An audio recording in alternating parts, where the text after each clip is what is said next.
عرب ممالک کے درمیان اتحاد کے لیے یہودی کوششیں کامیاب ہوتی نظر آ رہی ہیں۔ قطر اور سعودی عرب کے علاوہ بحرین، دبئی، مصر اور سعودی عرب کے درمیان جاری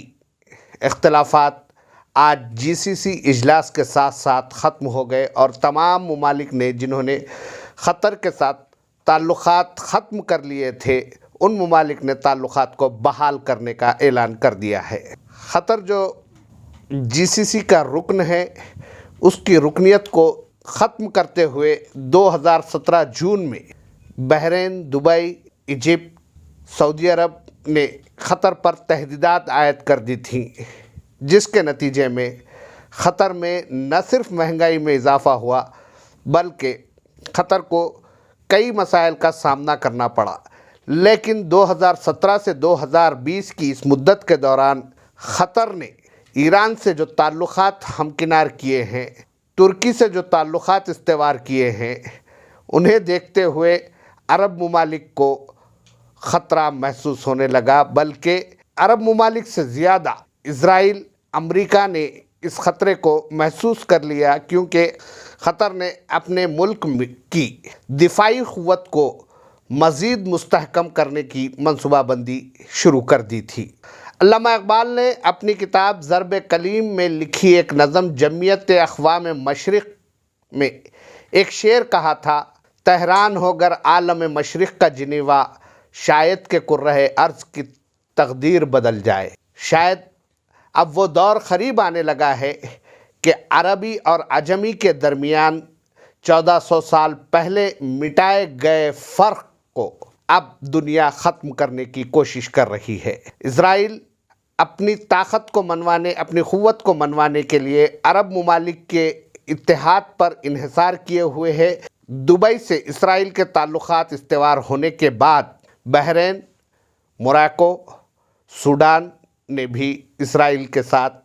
سفارتی تعلقات، تجارتی تعلقات بحال کر لیے ہیں، بلکہ شروع کر لیے ہیں۔ اسرائیل کو اب عرب ممالک سے کسی قسم کا کوئی خطرہ محسوس نہیں ہو رہا ہے، کیونکہ عرب ممالک نے نہ صرف اسرائیل سے تعلقات استوار کیے ہیں بلکہ وہ فلسطینی کاز کو بھی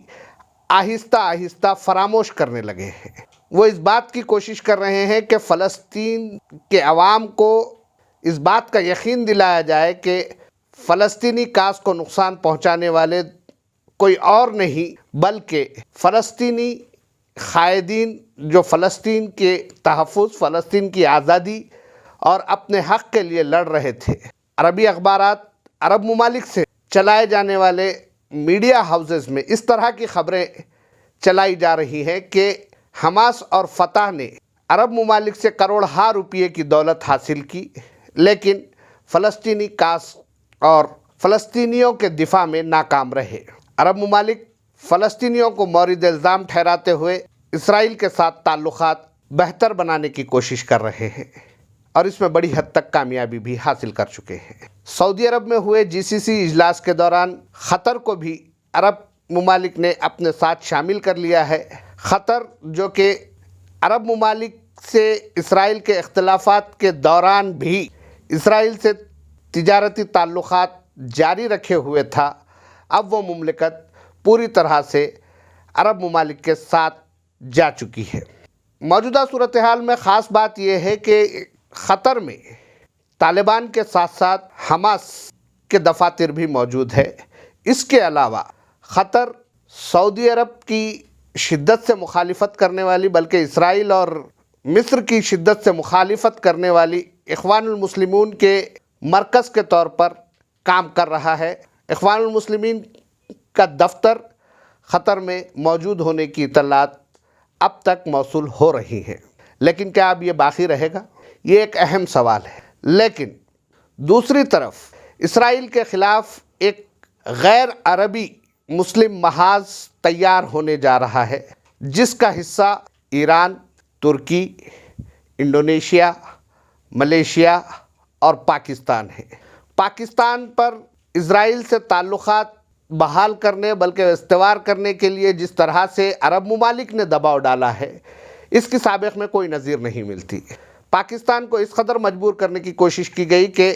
عمران خان نے سعودی عرب کا قرض واپس کرنے کے لیے چین سے دولت حاصل کی، بلکہ پاکستان کے خطے کو چین میں رہن رکھوا دینے کا الزام عمران خان پر عائد کیا جا رہا ہے۔ دنیا بھر کے سیاسی ماہرین کا یہ کہنا ہے کہ اب جو اتحاد تیار ہو رہا ہے، جو مسلم اتحاد، مسلم پلیٹ فارم اسرائیل کے خلاف تیار ہو رہا ہے، اس میں انڈونیشیا، ملیشیا کے ساتھ پاکستان، ایران اور ترکی موجود رہیں گے۔ ترکی کو دنیا اس محاذ کے قائد کے طور پر دیکھ رہی ہے، جبکہ حقیقت میں ایسا ہونے کے امکانات بہت کم ہیں، کیونکہ ترکی کے مقابلے میں ایران کی دفاعی قوت کافی زیادہ ہے، اور ایران نہ صرف ترکی کے ساتھ تعلقات بہتر بنائے ہوئے ہے، بلکہ ایران اپنے پڑوسی ممالک سیریا، عراق، لبنان میں بھی کافی اثر رکھتا ہے۔ سیریا، لبنان میں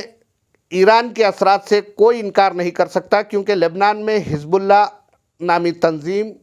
جو کہ حکومت کا حصہ ہے، حسن نصر اللہ کی قیادت میں ایران کے شانہ بشانہ کھڑی ہے، جبکہ سیریا میں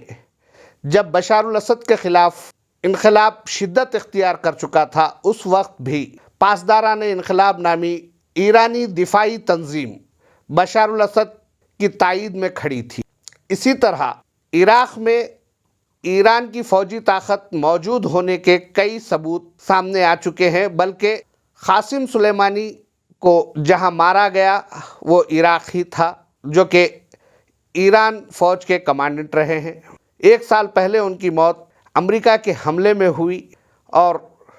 یہ کہا جا رہا ہے کہ ایران لبنان، سیریا اور عراق کے ساتھ مل کر ایک عظیم اتحاد تشکیل دینے کی کوشش کرے گا۔ اگر ایسی صورتحال پیدا ہوتی ہے تو اس میں سب سے زیادہ فائدہ ترکی کو ہوگا، جو کہ بیک وقت ایران اور اسرائیل دونوں سے تعلقات برقرار رکھے ہوئے ہیں۔ ترکی صدر رجب طیب اردگان بار بار یہ واضح کر رہے ہیں کہ اسرائیل سے تعلقات کا سلسلہ اسی صورت میں برقرار رہے گا جب اسرائیل فلسطینی کاز میں مداخلت نہ کرے، فلسطینیوں کو ہراساں کرنا بند کیا جائے۔ لیکن ترکی اور اسرائیل کے تعلقات مسلسل جاری ہے، ان میں صرف بیان بازیوں کی حد تک مشکلات، پریشانیاں نظر آتی ہیں، جبکہ ایران کے ساتھ ایسا بہت کم ہوا ہے کہ اسرائیل اور ایران کسی ایک محاذ پر یکجا نظر آئے ہوں۔ امت مسلمہ جن حالات سے گزر رہی ہے، ان حالات میں اب ایسا محسوس ہوتا ہے کہ دنیا کے کسی بھی مقام پر، کسی بھی ملک میں اگر امت مسلمہ کو پریشانیوں کا سامنا کرنا پڑتا ہے، ظلم و استبداد کا سامنا کرنا پڑتا ہے، تو ایسی صورت میں کوئی عرب ممالک ان کی مدد کے لیے آگے آنے والے نہیں ہیں، کیونکہ عرب ممالک کی نظر میں سب سے قدیم تصور کیے جانے والے 2 اہم مسائل سے عرب ممالک نے پیچھا چھڑانا شروع کر دیا ہے، جن میں ایک مسئلہ کشمیر رہا، جبکہ دوسرا مسئلہ فلسطین رہا۔ اس کے ساتھ ساتھ اگر حالیہ عرصے میں دیکھا جائے، روہنگیائی مسلمانوں پر جو تشدد ہوا، اس پر بھی عرب ممالک کی مجرمانہ خاموشی رہی ہے۔ اس کے ساتھ ساتھ چین میں ایغور مسلمانوں پر جو مظالم ہو رہے ہیں، اس پر بھی عرب ممالک پوری طرح سے خاموش ہیں، جبکہ چین میں ایغور مسلمانوں پر ہو رہے مظالم کے خلاف امریکہ نے آواز اٹھائی، لیکن کسی عرب ملک کی جانب سے کوئی آواز نہیں اٹھائی گئی۔ اسی طرح پاکستان کا بھی دوہرا معیار یہاں پر واضح ہوتا ہے۔ پاکستان بار بار کشمیر کے مسئلے کو اقوام متحدہ میں اٹھانے کے دعوے کرتا ہے، سیکیورٹی کونسل میں لے جانے کی بات کرتا ہے، انٹرنیشنل کورٹ آف جسٹس میں پیش کرنے کی بات کرتا ہے، جبکہ مسئلہ کشمیر اتنا سنگین مسئلہ نہیں ہے جتنا سنگین مسئلہ ایغور مسلمانوں کا مسئلہ بن چکا ہے۔ چین میں ایغور مسلمانوں کے خلاف حکومت کی نگرانی میں ان پر مظالم ڈھائے جا رہے ہیں، ان پر کئی طرح کے تہدیدات عائد کیے جا چکے ہیں، لیکن اس کے باوجود پاکستان چین کے خلاف ایک لفظ کہنے کے لیے تیار نہیں ہے۔ ایسی صورت میں اگر اسرائیل کے خلاف یہ اتحاد بنتا بھی ہے، جو کہا جا رہا ہے کہ ترکی، ایران، سیریا، پاکستان، انڈونیشیا اور ملیشیا پر مشتمل ہوگا تو یہ دنیا کے دیگر ممالک میں بسنے والے مسلمانوں کے لیے کوئی کارآمد اتحاد ثابت نہیں ہوگا۔ یہ بھی اسی طرح کا اتحاد ثابت ہوگا جس طرح عرب ممالک نے اپنے اتحاد کے ذریعے ان ممالک کو نظر انداز کیا جہاں پر مسلمانوں پر مظالم ڈھائے جا رہے تھے۔ ٹرمپ کے داماد اور ان کے صلاحکار نے قطر اور سعودی عرب کے مابین جاری تعطل کو ختم کروانے میں، ان کے اختلافات کو ختم کروانے میں اہم کردار ادا کیا ہے۔ ٹرمپ کے داماد نے حالیہ عرصے کے دوران نہ صرف سعودی عرب کا دورہ کیا بلکہ وہ قطر، کویت اور اسرائیل کا دورہ بھی کر چکے ہیں۔ جی سی سی میں پایا جانے والا یہ اتحاد، قطر سے ہٹائی جانے والی تحدیدات اسرائیل کے لیے کس حد تک فائدہ مند ہے، اس کا اندازہ بہت جلد ہونے لگے گا، کیونکہ جی سی سی میں اب جو ممالک شامل ہیں ان میں بحرین اور یو اے ای یعنی دبئی نے مکمل تعلقات استوار کر لیے ہیں اور اپنی فضائی پٹی کا استعمال کرنے اور کمرشل فلائٹس کو اجازت دینے کا بھی فیصلہ کیا ہے، بلکہ آنے جانے لگی ہیں۔ ان حالات میں اگر جی سی سی کی جانب سے اسرائیل سے تعلقات بہتر بنائے جاتے ہیں تو اس میں جی سی سی یعنی عرب ممالک کا، گلف کنٹریز کا فائدہ ہوتا ہے، تو اس سے کہیں زیادہ فائدہ اسرائیل کا ہوگا۔ اسرائیل جو کہ خود کو بھی ایک عرب ملک کا حصہ تصور کرتا ہے، یہ ظاہر کرتا ہے کہ وہ بھی ایک عرب ملک کا حصہ ہے، جبکہ اسرائیل واضح طور پر یہ کہتا رہا ہے کہ وہ ایک یہودی مملکت ہے اور یہودیوں کے مفادات اسرائیل کے مفادات سے جڑے ہیں، اسرائیل کے مفادات یہودیوں کے مفادات سے جڑے ہیں، جبکہ کسی بھی عرب ملک کی جانب سے نہ عراق جنگ کے دوران یہ کہا گیا اور نہ ہی کویت جنگ کے دوران کہا گیا کہ عرب ممالک کے مفادات عربوں سے وابستہ ہے، یا کسی بھی جنگ کے متاثرہ ملک نے یہ نہیں کہا کہ عرب ممالک اپنے دیگر